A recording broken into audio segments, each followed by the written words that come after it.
Hi, everybody. I am Kevin Ioli from Yahoo Sports. I appreciate you joining me. And UFC on Fox 30 in Calgary is going to be an outstanding show. Going to be one of the best shows UFC put on in quite a long time. And one of the main guys on that show is in a very tough fight. Jeremy Stevens is going to be fighting former champion Jose Aldo. How are you, Jeremy? Good, fantastic. Looks like kind of a nice day there where you are. You're not in Vegas in this 125-degree heat, I take it. We're in San Diego, brother, right here at Mikasa. You gotta love that. Well, hey, listen, this is the fight I know that you've been waiting for a long time. A guy like Jose Aldo, a former champion, an elite guy, a guy right at the top of the division.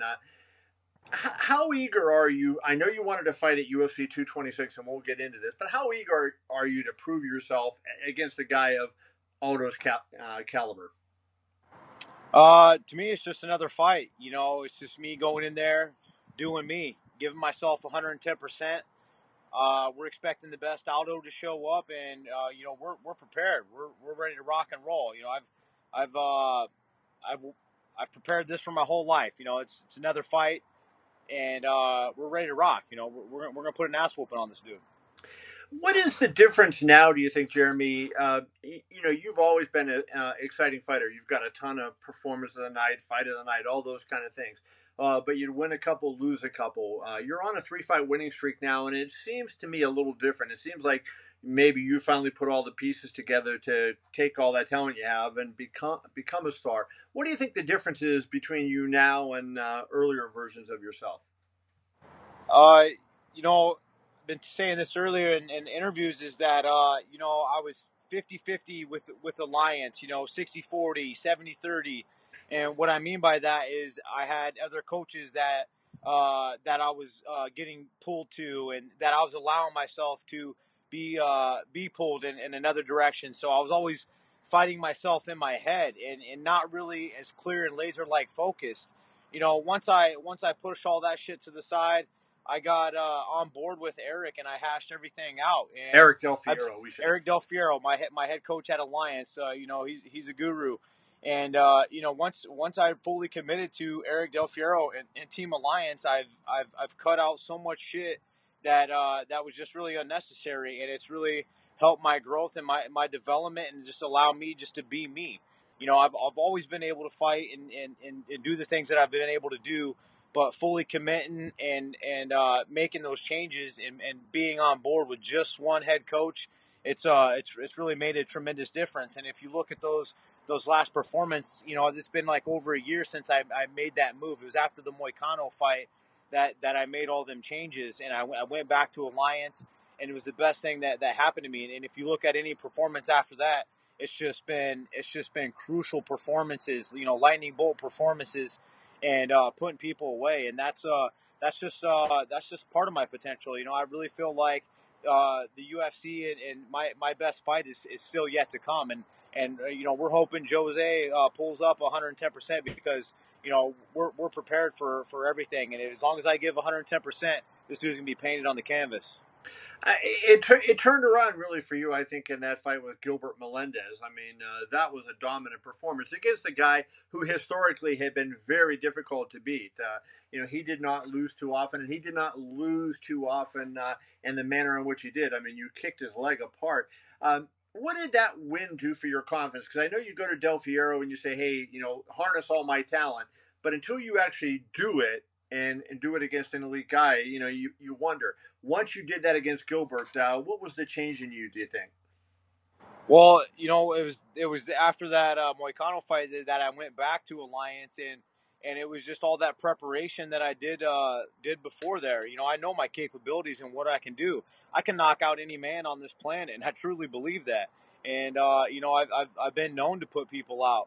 So I mean, all that considered, and just my fight experience, my fight IQ, letting go of just a bunch of bullshit that was unnecessary, and getting on board and buckling down and getting committed to Alliance and just my head coach. We hashed out a lot of things, and made things a lot more clear in my vision, and to where I'm going. To get in there and get a win over a guy in Gilbert, and another former champion that I've beaten, it just puts more confidence in my bank account, and the way that I beat him. I told people, even before the fight, this guy hasn't grown. He hasn't made any changes. I'm gonna make it look easy. And people just kind of laugh at me and looked at me. But if you look at me, I don't just knock people out with right hands. I have multiple tools. You name them: a left hook, flying knees, head kicks. I do it all. It's because I constantly grow. I constantly make changes. I sit back and I pick myself apart. And now that I get older, after wins, I don't go out and just party. I ponder.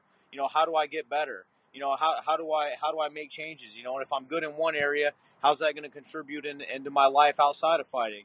So I feel like I'm just really putting it together, like a good stew. I keep telling people, like a good stew, because if you eat it too early, it's not ready. If you eat it too late, it's overdone. I'm really like at the right time, at the right temperature, and I'm letting it rip. It's time to eat.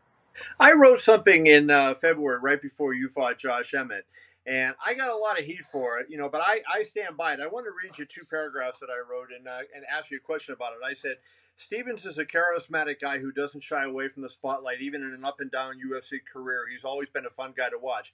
He's earned 8 fight night bonuses, and of course that went to 9, including fight of the night 5 times. If he's locked in and focused the way he has been, the UFC may have found a big time star hiding in plain sight.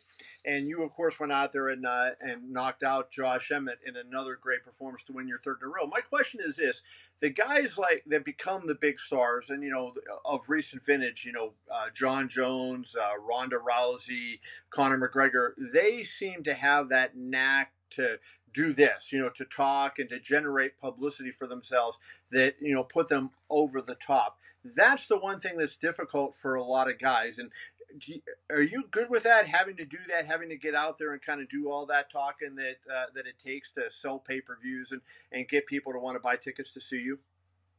I think my fighting really just speaks for itself, and I feel like I really never get the credit I deserve, and it's I've never really cared to be famous, and it's part of the game and the direction that I'm going. I'm gonna blow up, and I feel like after this fight, people are gonna definitely.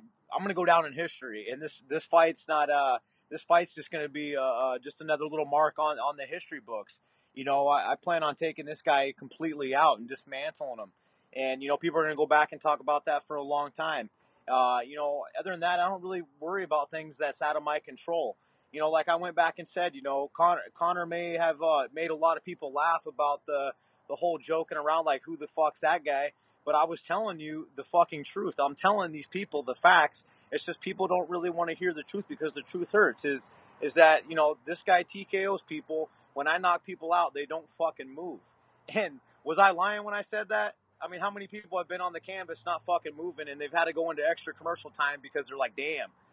And then they don't even play my highlights because it's too hot for TV. These are the things that I'm telling you that are facts. I'm not stating fiction. I don't have to go and lie and create somebody that I'm not, because that's not me. I stick with me, and I stick to these guns that you're seeing right here. Yeah. That's the fucking truth, man. And I give it to them raw. Like Trick Daddy, man. Just give them to it raw, man. Let Dana White get this guy's highlights on. Get him in Bob O'Reilly, Dana. Come on, what are you doing? So, anyways, Too hot. Jeremy, one of the things I wanted to ask you about was you made a comment. You were in the running for a brief while to fight at UFC 226 when Max Holloway pulled out. Brian Ortega chose not to fight, so you didn't get that opportunity.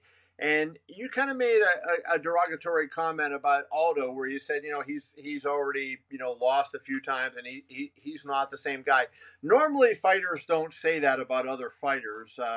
And I wonder if that was just kind of an emotional thing that it kind of slipped out of you, or are you just, is that the new Jeremy Stevens? It's going to, say whatever he thinks no matter what. That's my opinion, and that's the way that I see things. And like, once again, this guy, he stayed the same. Connor's taking his head, Max took his heart. I'm gonna take his soul. And that's not. I mean, look at his face; it's drooping. He's been in a lot of wars. He's been in a lot of fights. The guy's got a lot of damage. He's not only that, just the training camps that he's had. And I'll get my chance to expose him, and I'll do exactly what I said. And like I said, man, I don't go on there and I'm not saying things to lie. These are facts. These are pure facts. check it out. And then after July 28th, we'll be talking about it again. You'll be like, damn, he was right. I'm going to expose this dude.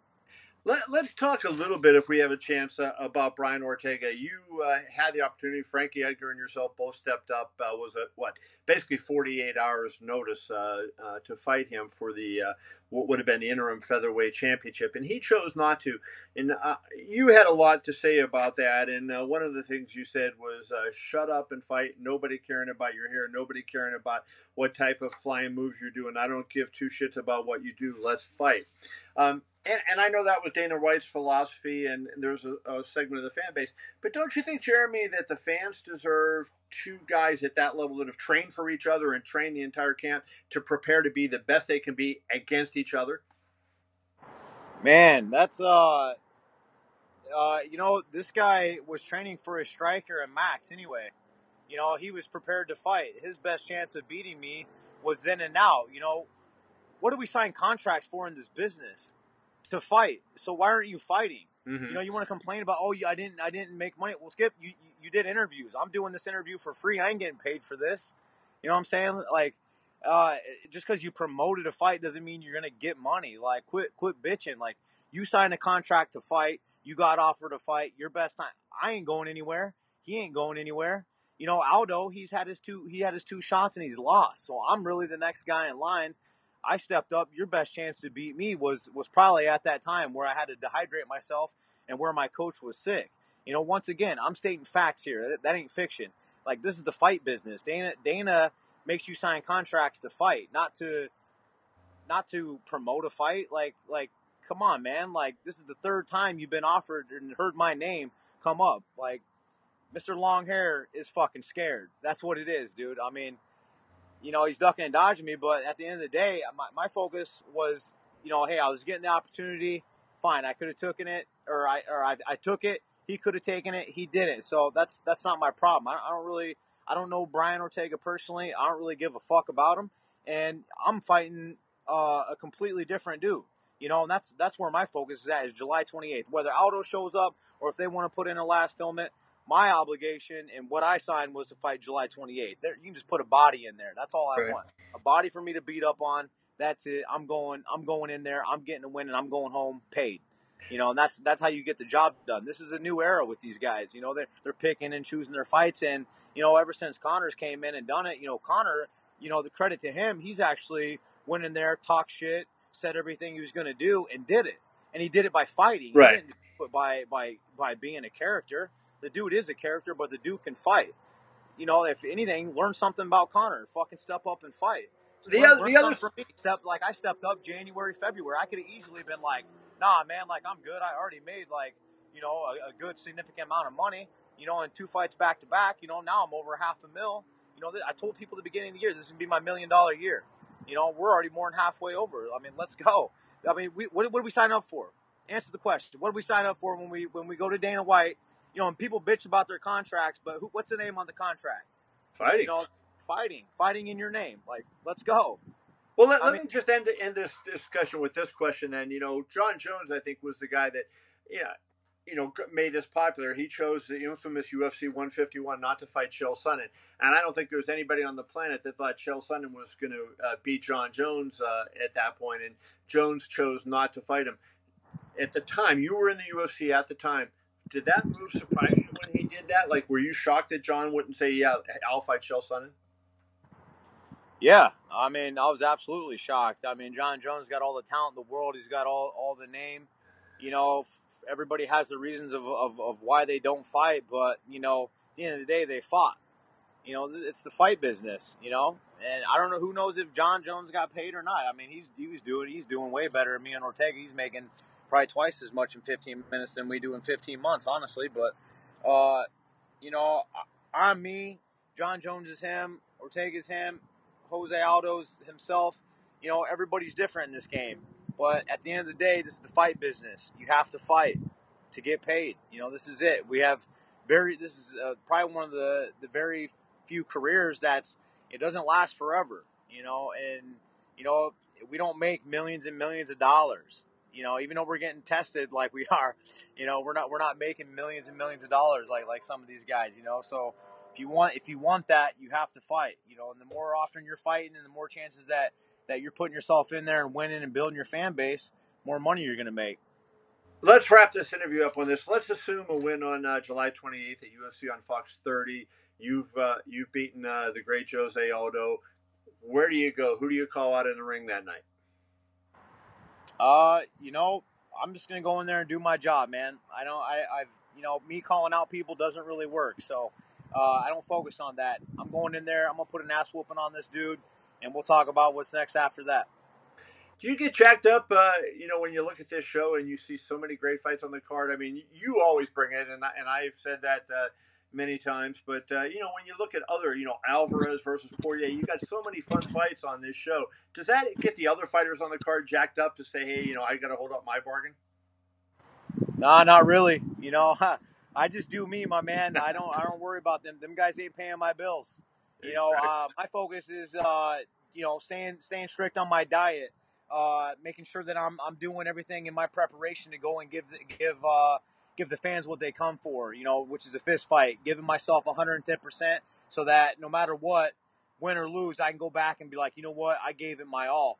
And I feel like my best fight is still yet to come. I still feel like that I've got more to give the fans in the UFC and my performances. And to tell you what, man, I'm very well prepared for this fight, and I'm going in there and looking to have a dominant performance and put another former champion in the head on my wall of the guys that I've already beaten, that are our former champs. And I'm going to move up, and people are going to be talking about me in history as one of the baddest motherfuckers in this business.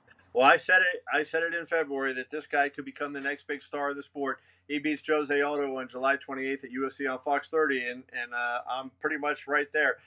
Best of luck, Jeremy Stevens. Appreciate your time. Thank you so much. Thank you, sir. I appreciate you. Have a good weekend, my man. Be well, brother.